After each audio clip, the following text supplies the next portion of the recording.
আল্লাহ তাআলা বলছেন, ইন্নামা ইয়াতাযাক্কারু উলুল আলবাব, নিশ্চয় শিক্ষিত মানুষই উপদেশ গ্রহণ করে।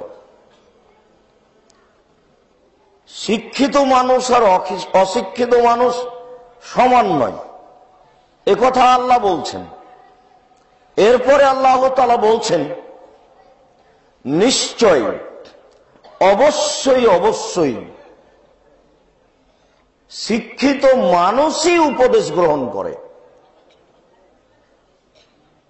যেমন এখানে আমরা যারা সুদ খাই, মদ খাই, সালাত আদায় করি, তারা শিক্ষিত নয়, কেননা তারা উপদেশ গ্রহণ করেনি।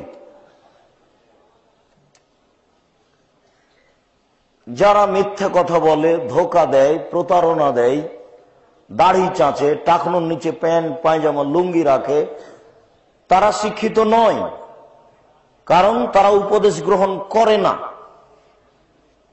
যেসব মেয়েরা নগ্ন পোশাকে রাস্তাঘাটে চলে, স্কুল কলেজে যায়, এখন বসে আছে, মাথায় কাপড় নেই, তারা শিক্ষিতা মেয়ে নয়। কেন? তারা উপদেশ গ্রহণ করে না। আর ওর কাছে যেটা বিদ্যা আছে, সেই বিদ্যাকে আল্লাহ তাআলা বিদ্যা বলে স্বীকার করেননি, নাকচ করেছেন। কেননা বিদ্যা যখনই মানুষের ভিতরে আসবে, তখনই মানুষ উপদেশ গ্রহণ করবে। তাহলে যেই ব্যক্তি শিক্ষিত মানুষ হওয়ার পরে দিন রাত টিভির সামনে বসে ল্যাংটা মেয়েকে দেখছে, তাহলে তার বিদ্যা তার কোনো কাজ করে না। তাহলে ওটা বিদ্যা নয়। বিদ্যা তো মানুষকে ভীতির দিকে নিয়ে যাবে, আল্লাহর পথে টেনে নিয়ে যাবে। বিদ্যা যদি তার কোনো উপকার করতে না পারে, তাহলে নিশ্চিত বুঝতে হবে এটা বিদ্যা নয়। আমি দীর্ঘ 18-20 বছর থেকে যে আপনাদের বলে আসছি, যে হাই স্কুলের ফিল্ডে শহীদ মিনার আছে, ওই হেডমাস্টারকে যদি আমি অশিক্ষিত প্রমাণ করতে না পারি, তো জাতির সামনে বক্তব্য দেব না। যারা সংসদ ভবনে নীরবতা পালন করে, তাদেরকে যদি অশিক্ষিত প্রমাণ করতে না পারি, জাতির সামনে বক্তব্য দেব না। মাস্টার ডিগ্রি পাস পিতে কলেজের প্রিন্সিপাল, মাস্টার ডিগ্রি পাস মহিলা, হাই স্কুলের প্রধান শিক্ষিকা, দুই দিকে দুইজন বসে আছেন, মধ্যখানে ছেলে কানে ইয়ারফোন লাগিয়ে গান শুনছে। এই পিতা মাতাকে যদি আমি অশিক্ষিত প্রমাণ করতে না পারি, জাতির সামনে বক্তব্য দেব না। এটা আমার একাধিক দিনের কথা, আজকের নয়, নতুন নয়। বিদ্যা যদি জাতির উপকার না করে, তাহলে সেটা বিদ্যা নয়। একটা ছেলে মাস্টার ডিগ্রি পাস করার পরে যদি ঠেঙ্গামারা, আশা, ব্র্যাক এসব সংগঠনের পরিচালক হয়, তাহলে নিশ্চিত সে শিক্ষিত নয়।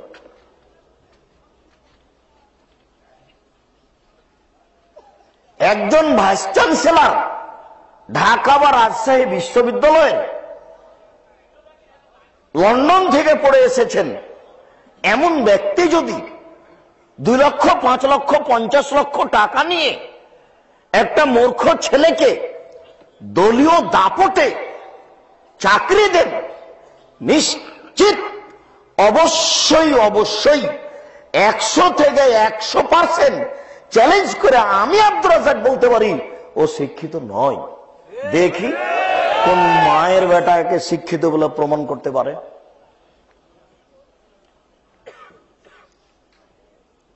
আজ থেকে নিয়ে 18 বছর আগে বলেছি, ব্র্যাকে ইট বিক্রি করা যাবে না, হারাম। ঠেঙ্গামারা, আশা এসব সংস্থায় বাংলাদেশে প্রায় 4,500 এনজিও আছে। কোন এনজিওতে ইট, বাঁশ, জমি বিক্রি করা যাবে না। আমি যাবে না বলেছি, এমন কোন মায়ের বেটা বাংলা ভাষায় আছে, দেশের মাটিতে আছে, বাংলাদেশের মাটিতে আছে, কথাটা এভাবে উল্টে ধরতে পারে? কিয়ামত পর্যন্ত সময় থাকলো। মহান আল্লাহ বলেন, ইন্নামা ইয়াতাযাক্কারু উলুল আলবাব, নিশ্চয় শিক্ষিত মানুষই উপদেশ গ্রহণ করে। তুমি মাস্টার ডিগ্রি পাস মানুষ, ঢাকা বিশ্ববিদ্যালয়ের ভাইস চ্যান্সেলর 5 লক্ষ টাকা নিয়ে একটা মূর্খ ছেলেকে দলীয় দাপটে চাকরি দিলে কি করে? যুবক, তুমি তাকে শিক্ষিত বলতে পারো? আমি আব্দুর রাজ্জাক বলি না, সুলি হলেও বলবো না, ফাঁসি হলেও বলবো না। খ্রিস্টান আব্রাহাম লিঙ্কনের কাল্পনিক পদ্ধতিতে দলীয় দাপটে জমি দখল করে আর একজনকে কুরবানি জবে করে জেলসুলি ফাঁসি দিয়ে জান্নাত কিনতে চাও? এই হিসাব যুবক আমি করি না। তোমাকে বলতে এসেছি, তুমি অশিক্ষিত ছেলে, জাতির উপকার করতে বিদ্যা অর্জন করেছিলে, জাতির ক্ষতি করেছ। বলো তুমি কেমন শিক্ষিত? একটা মেয়ে ক্লাস 8 থেকে নিয়ে এদেশের যুবককে তার শরীরের অঙ্গ প্রত্যঙ্গ দেখিয়ে পাপী করছে। সে মাস্টার ডিগ্রি পাস করেছে, বিবাহ হয়ে গেছে, আরে 3 ছেলের মা, তবু ল্যাংটা হয়ে আছে। তাহলে এ কত মানুষকে পাপী করলো তার জীবনে, এর পরেও নাকি সে শিক্ষিতা মেয়ে? বলো যুবক, তোমাকেও তো একটু শরম লাগা দরকার যে কেমন হয় না, এটা শিক্ষিতা মেয়ে নয়। বিদ্যাটা মানুষের ক্ষতি করে কি করে? এটা একটা বিদ্যার কাজ। আর ঈমান তো ভিন্ন জিনিস। ঈমান, রাসূল সাল্লাল্লাহু আলাইহি ওয়াসাল্লাম বলছেন, আলা হায়ুন মিনাল ঈমান ওয়াল ঈমান ফিল জান্নাহ। লজ্জাই হচ্ছে ঈমান, ঈমানই হচ্ছে জান্নাত। লজ্জাই হচ্ছে ঈমান, ঈমানই হচ্ছে জান্নাত। লজ্জাই হচ্ছে ঈমান, ঈমানই হচ্ছে জান্নাত। হঠাৎ করে ঘরের বাইরে গেছিল, হঠাৎ করে ওই ঘরে গেছিল, দেখে তার দেবর বসে আছে, মাথায় কাপড় ছিল না। চট করে ফিরে এসে, ছি ছি ছি ছি ছি, নাউজুবিল্লাহ, ওই ঘরে তো আমার দেবর বসেছিল, ওটা তো আমি খেয়াল করিনি, ও তো আমার মাথার চুল দেখে নিল, নাউজুবিল্লাহ। এটা কেন করছে? তার ঈমান আছে। ঈমান তাকে বলছে যে কাজটা ঠিক হয়নি। এবার যদি ভাবি বলে, ও আহমদ তুমি এখানে আছো, আরে শোনা তোমাকে আমি খুঁজছি, বলেন আপনি একে আপনি শিক্ষিতা বলবেন? আমি বুঝতে পারি না, আমরাই আসলে জাতির কাছে উপযুক্ত ভাবে শরীয়ত পেশ করতে পারলাম না। এই জন্য আমি আল্লাহকে বলি, আল্লাহ আমাদের দিয়ে যদি তুমি খিদমত নিতে চাও, তাহলে আমাদেরকে জাতির সামনে গ্রহণীয় করো, জাতি যেন আমাদের কথা গ্রহণ করে। নির্দ্বিধায় নির্ভীক ভাবে জেলসুলি ফাঁসির 5 পয়সা দাম না দিয়ে আমরা জাতির সামনে দিন প্রচার করতে পারি, এই তৌফিক তুমি দান করো, এই সাহস তুমি দাও। আর যদি আমাদের দিয়ে না হয়, তাহলে তুমি এমন মানুষ নিয়ে আসো যারা নির্ভীক ভাবে এই জুয়াচোরদের বিরুদ্ধে, এই লুটারুদের বিরুদ্ধে, অন্যায় অবিচারের বিরুদ্ধে মুখে কলমে বিজ্ঞাপনে লিফলেটে লেগে পড়বে। মহান আল্লাহ বলেন, অতিল কালাম সাল নাজরে বহালিন্নাস লা ইলাহা ইল্লাল আলামুন। অসংখ্য আমি নিদর্শন পেশ করেছি, আকাশ জমিন সূর্য চন্দ্র কোটি কোটি নিদর্শন রয়েছে। তুত গাছ গরুতে খেলে গোবর হয়, তুত গাছ হরিণে খেলে কুস্তুরি হয়, তুত গাছ পলু পোকা খেলে রেশমি সুতা হয়। কে বানায় সেটা? কে করে? কিছুদিন মুরগি ডিম নিয়ে বসে, কয়দিন পরে বাচ্চা বের হয়ে আসে। কে করে? অসংখ্য নিদর্শন আমি রেখেছি মানুষের জন্য। লা ইলাহা ইল্লাল আলামুন। এইসব নিদর্শন শিক্ষিত মানুষ ছাড়া কেউ বুঝে না, এসব নিদর্শন শিক্ষিত মানুষ ছাড়া কেউ বুঝে না, এসব নিদর্শন শিক্ষিত মানুষ ছাড়া কেউ বুঝে না। তাই তো তিনি বলছেন, ফালাম আন্নাহু লা ইলাহা ইল্লাল্লাহ, তোমরা এই বিদ্যা অর্জন করো যে আল্লাহ ছাড়া কোনো মাবুদ নেই। বিদ্যার সূচনায় আসো তোমরা, তোমরা এই বিদ্যা অর্জন করো যে আল্লাহ ছাড়া কোনো মাবুদ নেই। এরপরে আস্তাগফিরুল্লাহ যামবিক, তোমার পাপের জন্য ক্ষমা চাও। আজকে দেখেন আপনাদের অবস্থায় বলি, কতজন দোকানে আড্ডা পিটছে এখন। আর আমরা যারা এখানে কিছু বসে আছি, সবার মাথায় চিন্তা আছে এখানে টাকা। আর একটা চিন্তা আছে যে আমি বিএনপি না আওয়ামী লীগ। আর একটা চিন্তা আছে যে আমি ধর্মের নামে দল করে কোরআন মাজিদে আয়াত পড়ে জান্নাত কিনবই। বলছে আব্দুর রাজ্জাক সাহেব নগদ আমার সামনে, এই দেখেন কোরআন মাজিদের আয়াত, আল্লাহ বলছেন যে ভোট দিতে হবে। কোরআন খুলে দেখাচ্ছে। কত সাহস হুজুরের! কোরআনে নাকি ভোটের কথা আছে, অথচ পৃথিবীতে সবচেয়ে ন্যাক্কারজনক, নোংরা, জঘন্য, বর্বর, অসভ্য, ঘৃণিত কাজ হচ্ছে নির্বাচন পদ্ধতি। এর চেয়ে খারাপ কাজ পৃথিবীতে আছে, এটা আমার বিদ্যা বলে না। তাহলে মানুষ কোন কাজে ব্যস্ত আছে, কি উপদেশ গ্রহণ করবে? তার কাছে বিদ্যাই নেই, উপদেশ গ্রহণ করতে পারে কি করে? শুনুন, মহান আল্লাহ বলেন, ওমা ইয়াস্তাবিল আমা ওয়াল বাসীর ওয়ালা যিল্লু ওয়ালাল হারুর ওয়ালা যুলুমাতু ওয়ালান নূর ওমা ইয়াস্তাবিল আহিয়া ওয়াল আমওয়াত।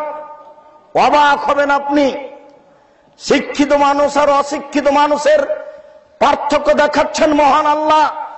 মহান আল্লাহ বলেন, যারা শিক্ষিত তারা চক্ষুওয়ালা, যারা অশিক্ষিত তারা হচ্ছে অন্ধ।